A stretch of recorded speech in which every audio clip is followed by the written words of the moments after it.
পূর্বরঙ্গ সমাপ্ত। এ যাবৎকাল ধরে আপনারা যা কিছু শিখেছেন তার অভ্যাস করুন। এই নব প্রয়োগে তার জন্য কোনো রকম বিচ্যুতি না ঘটে।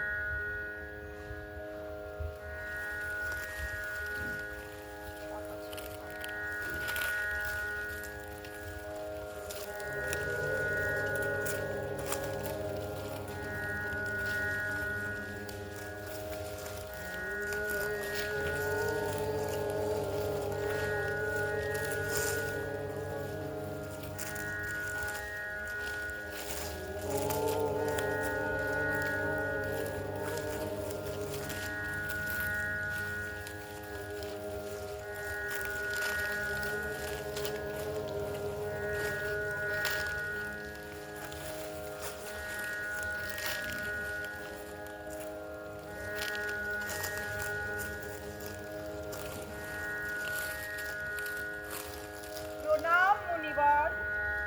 সর্বদা স্নেহশীলতা বজায় থাকুক। আপনারা এখানকায় পদার্পণ করেছেন কারণ হে মুনিবর, যেদিন থেকে আপনি নাট্যশাস্ত্র রচনা করেছেন সেই দিন থেকে আমাদের মনে নানা প্রশ্নের সমাহার হয়েছে। সেই উত্তর প্রাপ্তির জন্যই আপনার নিকট উপস্থিত হয়েছে।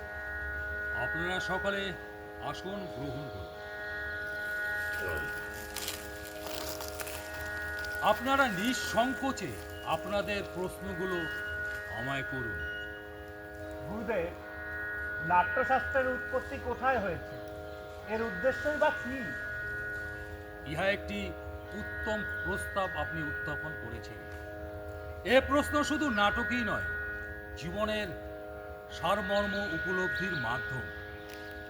ক্রেতা যুগে মানুষ যখন কাম এবং লোভে বশীভূত হয়ে অধর্ম এবং সংঘর্ষে অগ্রগতি হচ্ছে, তখন ইন্দ্রদেব ব্রহ্মার কাছে প্রার্থনা করেন এমন একটি মাধ্যম যা শ্রবণ এবং দর্শন একইভাবে সমুচিত। তখন যাতে এই নাটকের মাধ্যমে মানুষ শিক্ষা এবং ধর্ম ও মোক্ষের পথে ফিরে আসে। কিন্তু গুরুদেব, বেদই তো জ্ঞানের আসল ভাণ্ডার। এর মধ্যে জগতের সমস্ত রহস্য লুকিয়ে রয়েছে। বেদ স্বয়ং এই উদ্দেশ্য নির্বাহ করতে পর্যাপ্ত। তবে নতুন বেদের কি প্রয়োজন? ইহা যাতে সাধারণ মানুষের কাছে সহজলভ্য হয়। নাটকের মাধ্যমে মানুষ যাতে ধর্ম ও মোক্ষ লাভ করতে পারে, এইসব মঙ্গল উদ্দেশ্য নিয়েই ব্রহ্মাদেব নাটকের চতুষ্বেদের তত্ত্ব নিয়ে নাট্যবেদ উত্থাপন করেন। চতুর্বেদের তথ্য, সেটা কিরকম গুরুদেব? এই যে আপনারা নাটক শুনতে পাচ্ছেন, ব্রহ্মাদেব তা ঋগ্বেদ থেকে সংগ্রহ করেছেন।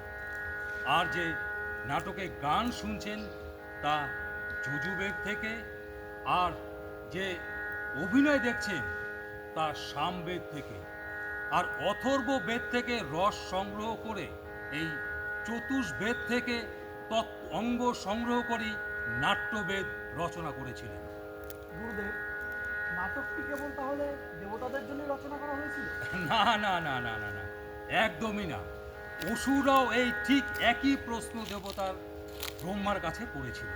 ব্রহ্মা তার উত্তরে বলেছিল, নাটক মানুষের জন্য, মানুষকে ধর্ম, অর্থ, মোক্ষর পথে ফিরিয়ে আনার জন্য। এখানে মানুষ অসুর বা শুভ অশুভ কোনো ব্যাপারই নয়। নাটক একটি এমন মাধ্যম যেখানে শিল্প, রস, কলা সবই আছে। এই নাটকের মধ্য দিয়ে এমন কোনো প্রাণ নেই বা এমন কোনো জিনিস নেই যা নাটকে দেখানো যায় না। অদ্ভুত, সমস্ত সৃষ্টির সমাবেশ, লৌকিক আবার অলৌকিক ও বহুধর্মী, সমস্ত প্রাণের মনের ভাব প্রকাশের প্রতিনিধি কলা। হ্যাঁ ঋষিঘ্ন, এই কলাকে আপনারা মূলও বলতে পারেন, আবার মিলনও বলতে পারেন। মুনিবার, নাট্যকলা তো বড়ই অদ্ভুত কলা। ইহা ততটাই জরুরি যতটা জীবন ধারণের জন্য নিঃশ্বাস জরুরি। তাহলে সমাজে গ্রহণযোগ্যতা নেই কেন? নাট্যশাস্ত্র সমাজে অনাবশ্যক হিসেবে গৃহীত হয় কেন গুরুদেব? আমরা শিল্পী, নীতি নির্ণায়ক নই। শিল্প আমাদের কলা, কলাই আমাদের ধর্ম।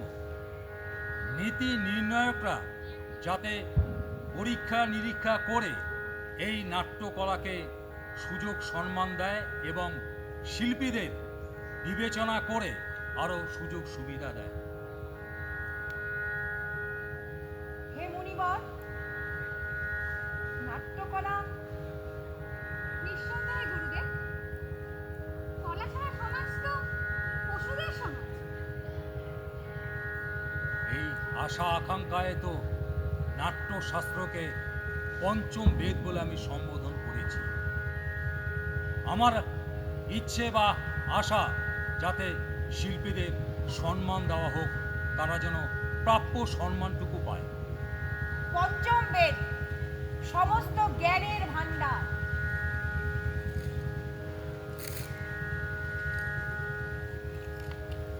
হে ঋষিঘ্ন, আমার সন্তান দল, আমার নাট্যকর্মীরা আপনাদের জন্য নাট্য প্রস্তুত করে বসে আছে। আপনারা আসুন, নাটক উপভোগ করুন। এই রাষ্ট্রের বৃদ্ধি হোক, এই রাষ্ট্রের বৃদ্ধি হোক, সকলের আশা পূর্ণ হোক, সকলের আশা পূর্ণ হোক, আনন্দে এই জগৎ সৃষ্টি, আনন্দে এই জগৎ সৃষ্টি সদাই সম্পূর্ণ হোক, সদাই সম্পূর্ণ হোক। এই ধরিত্রী সদাই ফলে ফুলে ভরে থাকুক, এই ধরিত্রী সদাই ফলে ফুলে ভরে থাকুক। উপরে স্বচ্ছ আকাশ হোক, উপরে স্বচ্ছ আকাশ হোক, সজ্জন সদাই নির্ভীক থাকুক, সজ্জন সদাই নির্ভীক থাকুক, আর দুষ্টের নাশ হোক, আর দুষ্টের নাশ হোক।